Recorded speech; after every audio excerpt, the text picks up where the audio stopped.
বন্ধুরা, আজ আমি দারুণ স্বাদের ভাপা ইলিশের দুর্দান্ত একটা রেসিপি শেয়ার করব। কোনো রকম টিফিন বক্স ছাড়াই খুব সহজেই ভীষণ কম সময়ের মধ্যে তৈরি করে নিতে পারবেন, আর খেতেও খুবই সুন্দর হবে।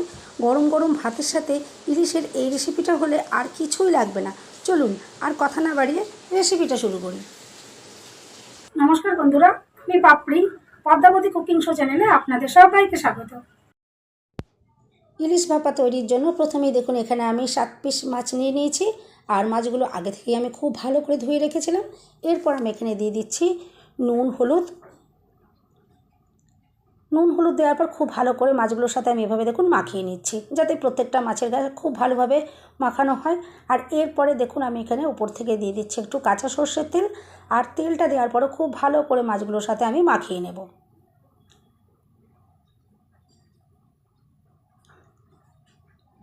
এভাবে দেখুন খুব ভালো করে আমি মাখিয়ে নিচ্ছি। আর এরপরে আমি এখানে একটা মশলার পেস্ট বানিয়ে নেব।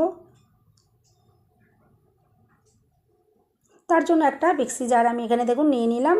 আর প্রথমেই আমি এখানে দিয়ে দিচ্ছি 1 চামচ কালো সর্ষে,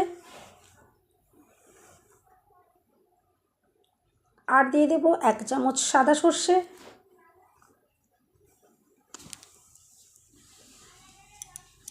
আর দিয়ে দিচ্ছি 1 চামচ পোস্ত, আর আমি এখানে দিয়ে দেবো একটু নুন। আর এরপরে আমি এখানে দিয়ে দিচ্ছি কয়েকটা কাঁচা লঙ্কা। আপনারা ঝাল কিন্তু আপনাদের পছন্দ মতন ব্যবহার করবেন, যে যেরকম যতটা পরিমাণে ঝাল পছন্দ করবেন সেভাবে আপনারা ঝালটা দেবেন। লঙ্কাগুলোকে একটু ভেঙে ভেঙে আমি মিক্সি জারের ভেতর দিয়ে দেব।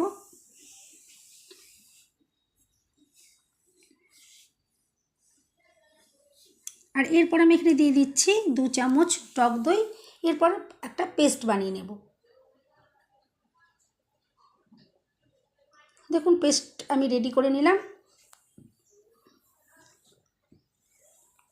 এরপরে আমি গ্যাসের উপর একটা কড়াই জাস্ট বসিয়ে রাখলাম। গ্যাস কিন্তু এখন আমি অন করব না। গ্যাসের উপরে এভাবে আমি কড়াইটা বসিয়ে দিয়েছি, আর মাছের পিসগুলো আমি একে একে দেখুন কড়াইয়ের মধ্যে এভাবে বসিয়ে দিচ্ছি।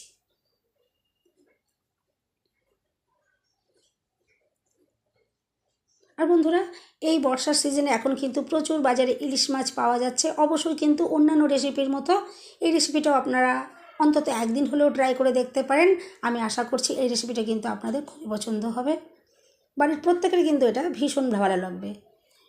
এরপর দেখুন মাছগুলো এভাবে আমি বসিয়ে দেওয়ার পরে যে মশলার পেস্ট আমি রেডি করে রেখেছিলাম, এই মশলার পেস্ট আমি দেখুন এবারে চামচ দিয়ে মাছগুলোর ওপরে ঠিক এভাবে করে দিয়ে দিচ্ছি। আর সমস্ত মশলার পেস্ট কিন্তু আমি ব্যবহার করব। এভাবে দেখুন সমস্ত মশলার পেস্ট আমি দিয়ে দিচ্ছি। আর শেষে মিক্সি জারের ভেতরে যেহেতু অনেকটাই মশলা লেগে থাকে, সেই জন্য মিক্সি জারটা ধুয়েও কিন্তু আমি সেই জলটা অল্প করে এখানে দিয়ে দেব। অল্প জল দিয়ে মিক্সি জারটা আমি দেখুন ধুয়ে নেব।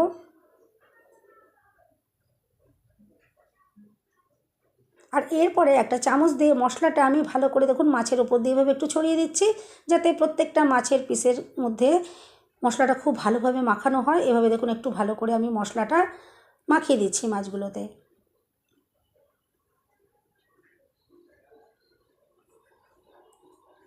আর এভাবেই কিন্তু খুব ভালো করে একটু মাখিয়ে দিতে হবে মশলাগুলো, যাতে প্রত্যেকটা মাছের গায়ে মশলাটা খুব ভালোভাবে এভাবে মাখানো হয়ে যায়।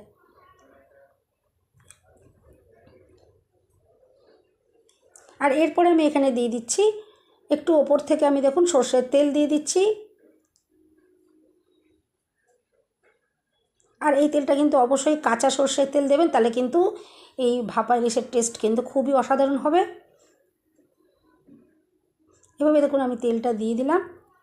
আর তেলটা দিয়ে দেওয়ার পরে আমি কয়েকটা কাঁচা পাকা লঙ্কা ওপর থেকে সাজিয়ে দেবো, যাতে এটা যেমন দেখতে সুন্দর লাগে, আর রান্নার পরে এর ফ্লেভারটাও কিন্তু যাতে তরকারিটার ভেতরে যায়, সুন্দর একটা ফ্লেভার আসবে এভাবে কাঁচা লঙ্কাগুলো দিলে পরে। আর তরকারিটা রেডি হয়ে যাওয়ার পরেও কিন্তু এই লঙ্কাগুলো খেতে কিন্তু খুবই অসাধারণ লাগবে। এভাবে দেখুন আমি কাঁচা পাকা লঙ্কাগুলো সাজিয়ে দিলাম। আপনারা আপনাদের প্রয়োজন মতন যতটা পরিমাণে দিতে চাইবেন সেভাবেই দেবেন। আর এরপর আমি এখানে অল্প করে একটু জল দিয়ে দিলাম। আর এটা আমি চাপা দিয়ে এখনও কিন্তু রান্না করব না, এটা চাপা দিয়ে আধ ঘন্টা আমি রেখে দেবো। 30 মিনিটের জন্য এটা আমি রেস্টে রেখে দেবো। দেখুন এভাবে চাপা দিয়ে দিলাম, আর 30 মিনিট কিন্তু এভাবেই চাপা দিয়ে আমি রেখে দেবো। গ্যাস কিন্তু অন করিনি। 30 মিনিট পর আমি গ্যাস অন করব, আর এটাকে একদম লো ফ্লেমে 8 থেকে 10 মিনিট আমি ভাপিয়ে নেব।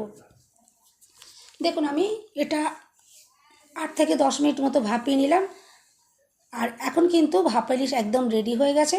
বন্ধুরা, রেসিপিটা ভালো লাগলে অবশ্যই কিন্তু লাইক, শেয়ার, কমেন্ট করতে ভুলবেন না। চ্যানেলটা সাবস্ক্রাইব করে আমার পাশে থাকার অনুরোধ রইল।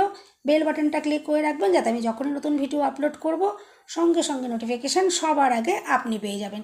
এরপর দেখুন আমি মাছগুলো একটা সার্ভিং বোলের মধ্যে তুলে নিচ্ছি। আর গরম গরম ভাতের সাথে কিন্তু এটা খুবই অসাধারণ লাগবে। অবশ্যই এইভাবে একবার ট্রাই করবেন। সবাই সুস্থ থাকবেন, ভালো থাকবেন। দেখা হবে নেক্সট ভিডিওতে। ভিডিওটা শেষ পর্যন্ত দেখার জন্য সবাইকে রইল অসংখ্য অসংখ্য ধন্যবাদ।